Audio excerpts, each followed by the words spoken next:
You are listening to Alex Nanlohi Podcast, to know the Lord and to make Him known.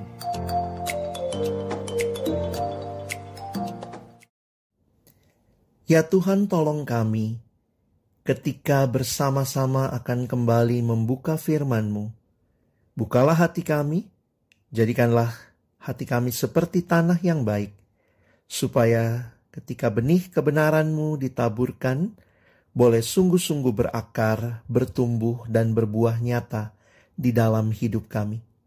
Di dalam nama Tuhan Yesus Kristus, Sang Firman yang hidup, kami menyerahkan pemberitaan firman-Mu. Amin. Roma pasal yang ketiga, ayat yang ke-23 dan 24. Karena semua orang telah berbuat dosa dan telah kehilangan kemuliaan Allah, dan oleh kasih karunia telah dibenarkan dengan cuma-cuma karena penebusan dalam Kristus Yesus.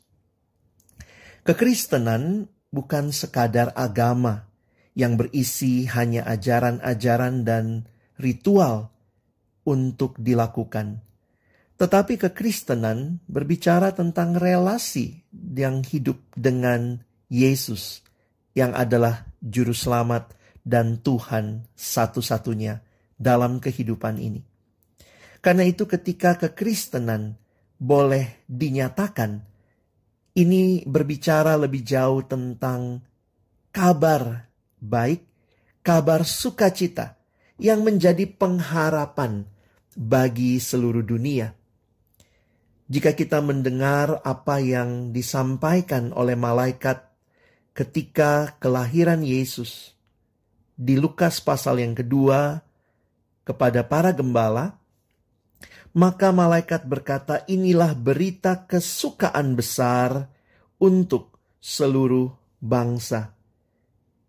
Ini adalah berita kesukaan besar untuk seluruh bangsa. Saudara yang dikasihi Tuhan, seringkali untuk mengerti berita sukacita besar, maka mungkin kita perlu juga menghayati apakah berita duka cita yang besar. Supaya ketika berita sukacita itu datang, maka kita bisa benar-benar menghayati, ya, ini adalah berita yang sungguh sukacita. Seringkali berita duka cita, kabar buruk, menjadi satu bagian yang menolong kita menghargai kabar sukacita dan kabar baik. Saya coba mengilustrasikan, misalnya kalau saudara sakit, dan saudara tidak menyadari saudara sakit, maka ada 1000 dokter pun di hadapan saudara, itu bukan kabar baik. Karena saudara tidak merasa saudara sedang sakit. Tetapi kalau saudara sadar saudara sakit, maka satu dokter pun, atau mungkin kalau tidak ada dokter, perawat pun yang ada di hadapan kita, yang kita tahu bisa menolong kita mengatasi atau memberikan kesembuhan atas penyakit, itu akan menjadi sebuah kabar baik, kabar sukacita. Maka sebelum kita mengerti mengapa Yesus yang adalah Tuhan dan Juru Selamat ini menjadi kabar baik, Injil yang utama, maka apa sih kabar buruknya? Jika kita melihat Roma pasal 3 ayat 23 yang kita baca di awal tadi, maka kita berhadapan dengan realita bahwa semua orang telah berbuat dosa dan telah kehilangan kemuliaan Allah. Sebenarnya inilah kabar duka cita terbesar di bawah kolong langit ini. Semua orang telah berbuat dosa dan telah kehilangan kemuliaan Allah. Mungkin kita berpikir virus corona ini adalah berita duka cita yang besar juga bagi dunia ini. Dan kita menyebutnya pandemi, karena terjadi di banyak tempat di dunia ini. Tetapi kalau kita mau berpikir lebih mendalam, sebenarnya dosa inilah yang merupakan pandemi yang sesungguhnya. Karena kalau corona memang terjadi di banyak tempat di dunia, tetapi kalau kita sadari tidak semua orang terkena corona ini. Ada yang terkena, tetapi juga banyak yang tidak terkena, banyak yang masih sehat. Jadi Kalau kita perhatikan, pandemi tetapi tidak melanda semua orang, tetapi melanda hampir semua tempat di dunia. Berbeda dengan dosa yang diberikan gambarannya di dalam Alkitab, dalam Roma pasal 3, karena semua orang telah berbuat dosa. Karena itu, dosa inilah sebenarnya pandemi yang sesungguhnya. Sin is the real pandemic, melanda semua umat manusia. Yang tua, yang muda, yang miskin, yang kaya, yang berpendidikan, yang kurang berpendidikan, laki-laki, perempuan, semua berbuat dosa dan kehilangan kemuliaan Allah. Di dalam dosa manusia berpikir dirinya adalah segala-galanya. Yang paling penting aku puas, aku senang, aku untung, aku aman. Bukan lagi apa yang Allah kehendaki. Bukan lagi hidup jadi berkat bagi sesama. Tetapi akulah yang menjadi segala-galanya. Dan kalau kita perhatikan bagaimana dosa digambarkan di dalam perjanjian baru. Secara khusus di dalam tulisan Paulus mempersonifikasi dosa. Dosa digambarkan seperti seorang tuan yang sedang memperbudak. Sehingga dikatakan di dalam kitab Roma misalnya, Paulus menggunakan istilah hamba dosa. Dosa menjadi tuan yang memperhamba.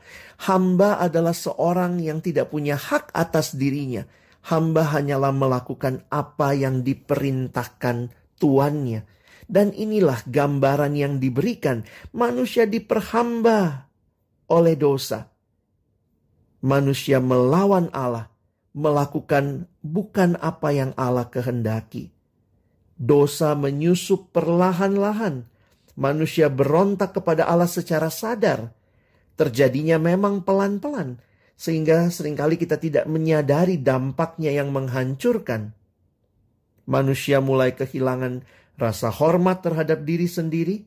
Kemampuan untuk berpikir sehat. Kemampuan untuk berkata jujur, kehilangan kemampuan untuk memberi, kehilangan kemampuan untuk mengasihi, kehilangan kemampuan untuk hidup kudus. Dosa melanda seluruh aspek kehidupan, baik pikiran, perkataan, perasaan, perbuatan, tingkah laku. Inilah yang terjadi dengan kehidupan manusia di dalam dosa. Dosa melemahkan jiwa dan menghilangkan kekuatannya. Tidaklah mengherankan jika kita melihat apa yang ditulis di dalam Roma pasal 6 ayat 23a. Akhir dari hidup yang berdosa digambarkan sebab upah dosa ialah maut. Apa itu maut? Maut berarti binasa. Terpisah dengan Allah selama-lamanya. Kematian yang kekal.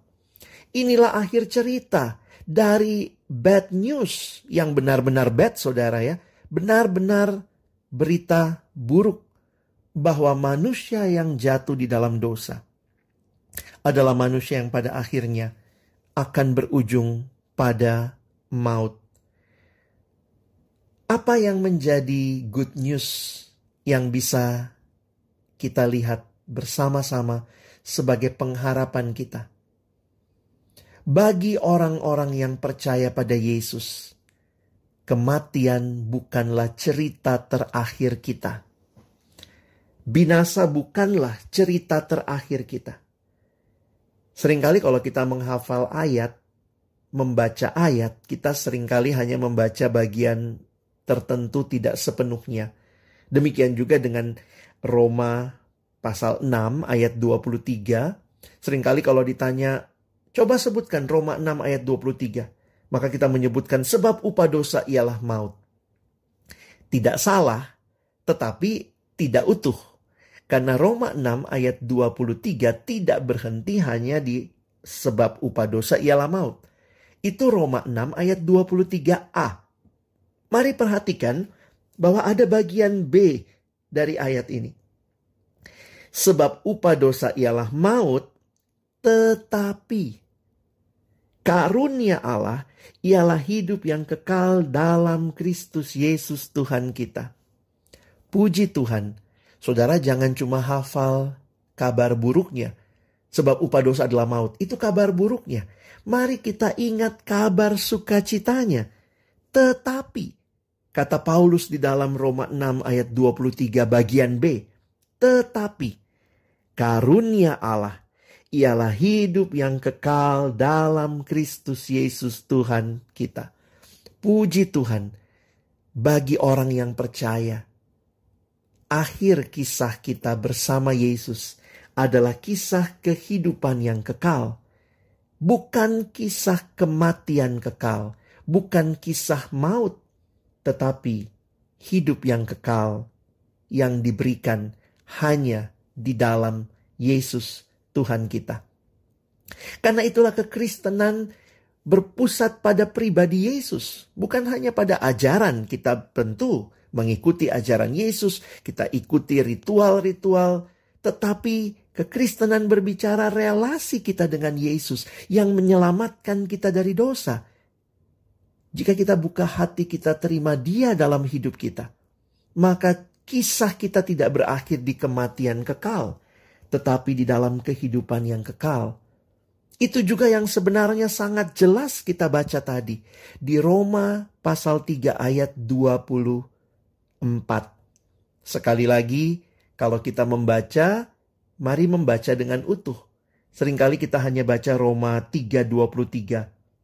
Karena semua orang telah berbuat dosa dan telah kehilangan kemuliaan Allah. Ingat, itu berita buruknya. That is the bad news. Tapi perhatikan ayat 24.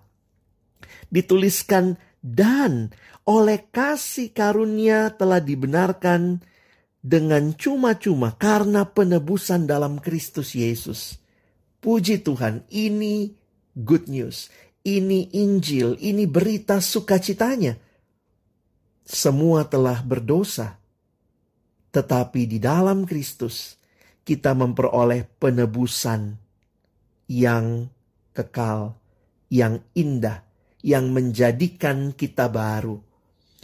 Saudara yang dikasihi Tuhan, kekristenan adalah relasi dengan Yesus. Yesus yang datang mencari, menyelamatkan yang hilang. Dosa adalah masalah manusia, tetapi kita tidak bisa menyelesaikan dosa. Karena itu Allah datang di dalam putranya Yesus Kristus menyelesaikan pergumulan dosa kita. Yesus membayar harga yang mahal untuk penebusan kita. Karena inilah yang menjadi rencananya yang agung bagi setiap kita, supaya kita tidak binasa, melainkan kita beroleh kehidupan yang kekal. Bagaimana kehidupan yang mengalami berita sukacita ini? Tentunya bukan lagi hidup yang berpusatkan pada diri sendiri, tetapi menjadi hidup yang berpusatkan kepada Kristus. Sebuah kehidupan yang bukan lagi aku yang utama, tetapi Yesus yang menebus hidupku.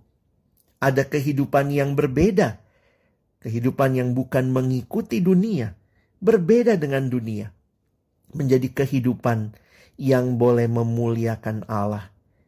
Mari kita melihat kehidupan kita yang sudah mengalami berita sukacita ini. Sudahkah kita mengalami perubahan karena Yesus telah menyelesaikan pergumulan dosa kita? Jangan lagi menikmati hidup di dalam dosa, hidup yang membuat kita akhirnya mempermalukan Tuhan dengan perbuatan-perbuatan yang tidak berkenan kepadanya. Mari membangun kehidupan yang sungguh-sungguh di dalamnya kita menyatakan, Tuhan, Engkaulah yang utama di dalam kehidupanku. Ada seorang bernama Dawson Trotman membuat sebuah ilustrasi untuk menggambarkan kehidupan orang Kristen yang sudah dibaharui. Dia menyebutnya ilustrasi roda, karena dia menggambarnya seperti sebuah roda. Mari membayangkan, jika ada sebuah roda, maka sebenarnya roda itu yang berputar adalah porosnya. Maka bayangkan bahwa di pusat hidup, di poros itu, harusnya ada Yesus yang bertakhta. Dan kemudian Dosen Trotman menggambarkan poros itu dihubungkan dengan 2 jari-jari kepada lingkaran daripada roda itu. Ada 2 jari-jari, satu yang vertikal melambangkan hubungan dengan Allah, dan satu lagi yang horizontal melambangkan hubungan dengan sesama.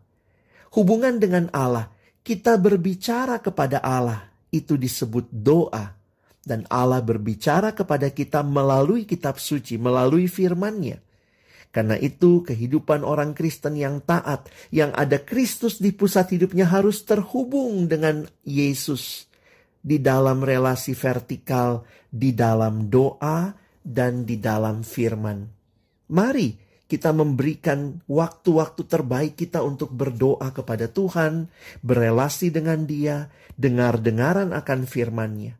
Dan juga ada yang kedua adalah jari-jari yang horizontal, hubungan dengan sesama. Hubungan ini ditandai dengan satu hal, kita rajin bersekutu dengan orang-orang percaya, dan mari kita bersaksi dan melayani kepada dunia yang belum mengenal siapa Yesus. Maka kita melihat inilah kehidupan yang terhubung dengan Allah dan juga terhubung dengan sesama, dengan Kristus di pusat kehidupan. Biarlah ini yang menjadi kerinduan kita. Kita yang sudah mengalami Injil boleh berelasi dengan Tuhan dan sesama, menggenapkan apa yang Tuhan kehendaki. Kasihilah Tuhan Allahmu dengan segenap hatimu, dan kasihilah sesamamu manusia seperti dirimu sendiri. Bagaimana kita menerapkannya dalam hidup kita? Mari atur ulang prioritas-prioritas hidup kita. Sudahkah relasi dengan Tuhan menjadi bagian penting di dalam kehidupan setiap kita? Kita tidak hanya menghabiskan hidup mengejar semua yang kita mau, tetapi kita lupa relasi dengan Tuhan. Dari sekolah minggu sebenarnya kita sudah diingatkan bagaimana bertumbuh adik-adik. Baca kitab suci, doa tiap hari kalau mau tumbuh. Bertumbuh di dalam pembacaan akan kitab suci, doa, dan itu kita lakukan setiap hari sebagai satu wujud kebergantungan, kebutuhan kita akan kehadiran Tuhan dalam hidup ini. Saudara yang dikasihi Tuhan, kita tidak bisa berjalan sendiri. Kita membutuhkan Dia. Saudara dan saya membutuhkan Yesus bukan hanya buat keselamatan kita. Injil itu bukan hanya di awal hidup kita terima Dia dalam hati kita, tetapi kita menjalani kehidupan yang menyerupai Kristus. Sehingga ketika orang melihat kita, biarlah mereka melihat siapa Yesus yang hidup di dalam kita. Dan biarlah mereka pun boleh datang dan mengenal siapa Yesus. Mari mulai di dalam kehidupan ini menjadi berkat, menjadi saksi di dalam keluarga kita, di dalam pergaulan kita, di dalam seluruh aktivitas kita. Biarlah kita menyatakan bahwa kabar baik itu sungguh telah mengubah kehidupan kita. Kiranya Tuhan menolong kita boleh menjadi pembawa kabar baik itu di dalam dunia ini. Membawa mereka untuk mengenal satu-satunya Tuhan dan Juru Selamat, Yesus Kristus. Mari berdoa. Tuhan, kami bersyukur karena Injil memberikan pengharapan kepada kami bahwa akhir kehidupan kami yang percaya bukanlah maut, tetapi hidup yang kekal.